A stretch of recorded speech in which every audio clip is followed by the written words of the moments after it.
बिस्मिल्लाहिर्रहमानिर्रहीम, अस्सलाम वालेकुम, वेलकम टू माय चैनल। कैसे हैं आप सब लोग? उम्मीद है खैरियत से होंगे।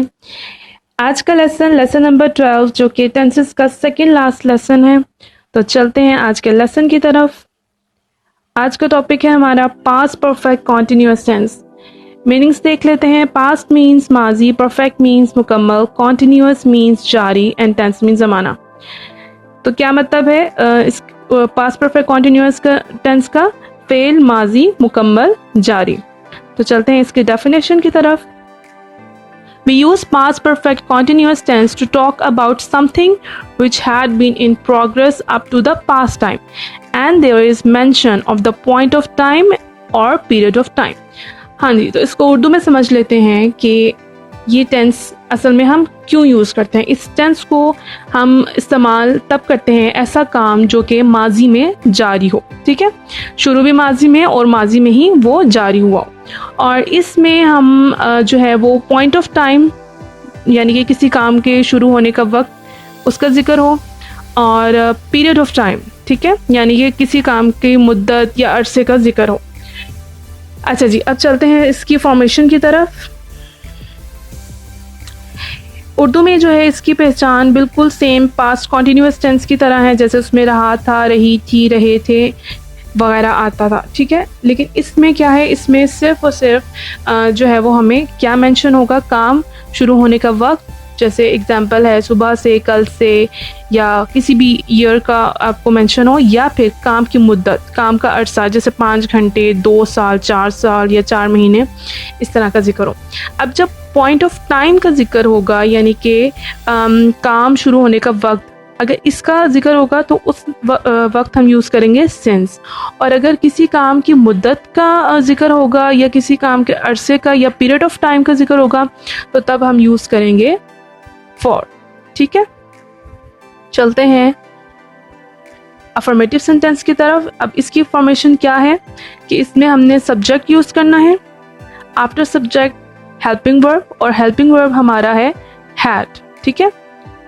Then been, first form of verb ing plus object. अब यहाँ पे क्या है कि अगेन रिमाइंडर के लिए सिंस हम यूज़ करेंगे पॉइंट ऑफ टाइम के लिए एंड फॉर यूज़ करेंगे पीरियड ऑफ टाइम के लिए।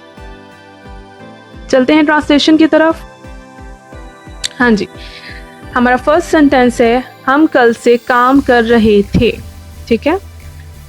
हम कल से काम कर रहे थे, we had been working since yesterday. अब क्योंकि यहाँ पे जो है वो यूज़ हुआ है काम शुरू होने का, जो है वो पॉइंट ऑफ टाइम का जिक्र है ना, ये कल पॉइंट ऑफ टाइम है, तो इसलिए हमने यहाँ पे यूज़ किया है सिंस।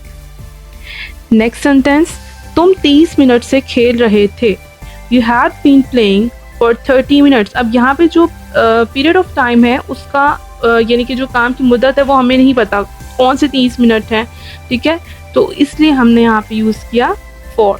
हैड हमने हेल्पिंग वर्ब यूज़ किया, ठीक है, एंड फॉर जो है वो period of time. Next sentence, वो आधी रात से जाग रही थी, she had been waking since midnight, ठीक है। यहाँ पे आधी रात जो है वो पॉइंट ऑफ टाइम है, तो हमने यहाँ पे सिंस यूज किया।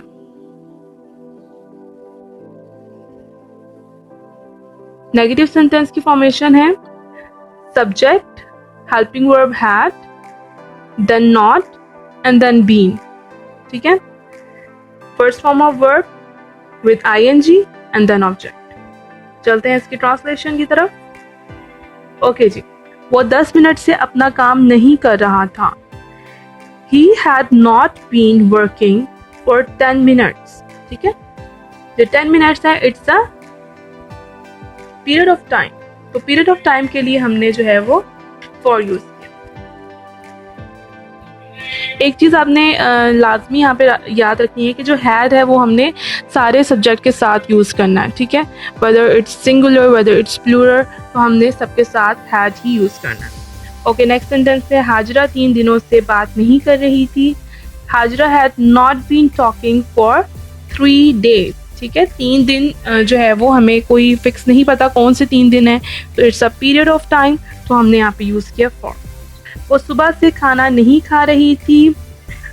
She had not been eating food since morning. ठीक है, सुबह जो है वो पॉइंट ऑफ टाइम है, तो यहाँ पे we use since. ठीक है. Next move towards interrogative sentence. Okay जी, इंट्रोगेटिव सेंटेंस में हम हेल्पिंग वर्ब हमेशा सब्जेक्ट से पहले यूज करते हैं. So helping verb, subject and then been, then first form of verb with ing, object and question mark. Translation की तरफ चलते हैं. क्या वो 10 बजे से आपका इंतजार कर रहे थे? ठीक है. Had they been waiting for you since 10 o'clock? अब जो 10 बजे है, it's a point of time. ठीक है, एग्जैक्ट टाइम हमें पता है कि 10 बजे से. सो यहाँ पे हमने यूज किया since. नेक्स्ट सेंटेंस है, क्या आप ये काम मार्च से कर रहे थे? अगेन पॉइंट ऑफ टाइम का जिक्र हो रहा है. So had you been doing this job since March? ठीक है. ओके जी. लास्ट सेंटेंस, क्या आधे घंटे से आंधी चल रही थी? हैड अ गल बीन ब्लोइंग फॉर 1 hour? अब जो आधा घंटा है, it's a period of time. We don't know about the exact time, so that's why we are using here for. And then question mark is also very important in interrogative sentence. चलो जी, आज का video यहीं तक था. Thanks for watching. अगर आपको ये video पसंद आए तो आप ज़रूर इस वीडियो को लाइक कीजिएगा और अपने फ्रेंड्स के साथ लाजमी शेयर कीजिएगा और also subscribe it. Till then take care. अल्लाह हाफिज़.